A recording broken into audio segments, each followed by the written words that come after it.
Who is Betty Broderick? On November 5, 1989, 41-year-old Betty Broderick shot and killed her ex-husband and his new wife in San Diego, California. The crime, which had been preceded by a bitter divorce, quickly became the subject of nationwide interest. Some were sympathetic to Broderick's position as the first wife who'd been left behind for a younger woman, while others felt Broderick had harassed her ex and new spouse before murdering them. The first prosecution against Broderick ended in a mistrial, but she was found guilty of second-degree murder at a second trial in 1991. Her requests for parole were denied in 2010 and 2017. Broderick's story has been adapted for projects that include television movies and the series Dirty John. The Betty Broderick Story. Early life. Broderick was born as Elizabeth Ann Biseglia on November 7, 1947. She grew up in Eastchester, New York, with 5 other siblings. As a 17-year-old first-year student at Mount St. Vincent College, she traveled to see a football game at the University of Notre Dame in 1965. There she met Daniel Dan Broderick III, then a Notre Dame senior. The pair married on April 12, 1969. After Dan finished his studies at Harvard Law, he, Broderick and their 2 daughters moved to San Diego in 1973. Divorce. For Broderick, her husband hiring Linda Coquina to be his assistant was a turning point in her marriage. By 1983 she suspected an affair. When she believed these suspicions had been confirmed, she took Dan's clothes into their yard to set them on fire. Dan separated from Broderick in February 1985, leaving her in a rental house while he returned to their home in La Jolla, a section of San Diego. He filed for divorce in September 1985. During and after the contentious divorce proceedings, Broderick disobeyed restraining orders and made death threats. She once went to her husband's house and spray-painted the walls, and on another occasion, she smeared cream pie on Dan's things. In her view, she had no choice but to lash out because he was using his professional know-how and connections. He was president of the San Diego Bar Association. To harm her interests, Dan obtained full custody of their children and was able to sell the family home against Broderick's wishes thanks to a court order. Following the house sale, Broderick drove her car into the front door of Dan's new home, which resulted in a 3-day mental hold. She often left messages laden with profanities, later explaining it was a reaction to hearing Linda's voice on the answering machine when she'd called to speak to her sons. Dan tried to control Broderick's behavior via the support he was paying her. He instituted a system of fines for different misdeeds, such as docking $100 if she used obscenities or $500 if she entered his house.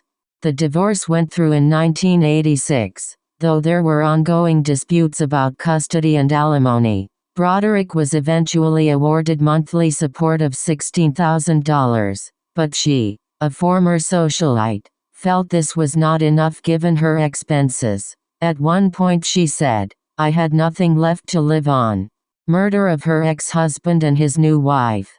On the morning of November 5, 1989, Broderick drove to Dan and Linda's home in San Diego. Using keys that belonged to her daughter, Broderick entered the house and proceeded to the bedroom, where Dan and Linda were still in bed. Broderick then fired 5 bullets from her revolver. 2 hit Linda, who died instantly, and 1 struck Dan.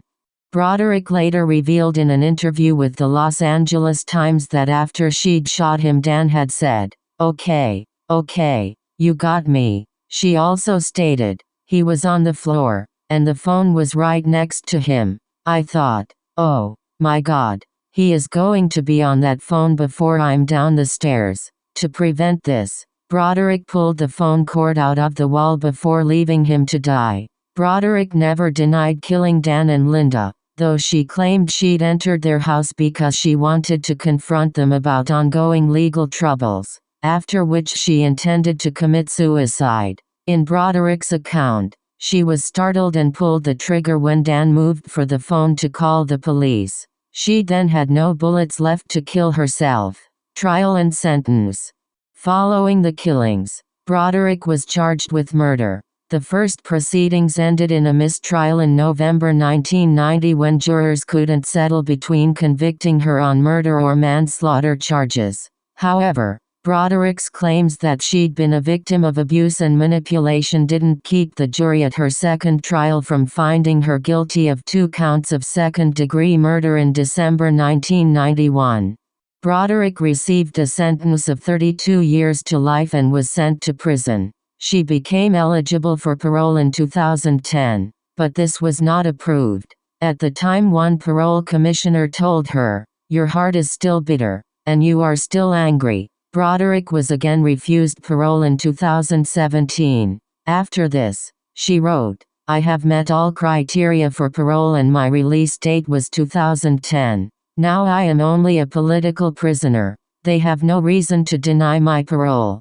Broderick's next parole review is due in 2032, though she may be eligible for an earlier hearing if she meets requirements such as displaying good behavior. Supporters of Broderick condemned the murders but felt she'd been ill-used by her husband. She'd supported him and their young family while he finished at Cornell University Medical School and went on to Harvard Law School, and had been at his side as he established himself as a medical malpractice attorney. When Dan's law career was flourishing, with $1 million income, he'd left his first wife for a younger woman, depriving Broderick of the luxurious lifestyle they'd both striven for. Broderick's detractors believed she'd tormented and stalked her ex before murdering him and his new wife. Movies, TV shows and books.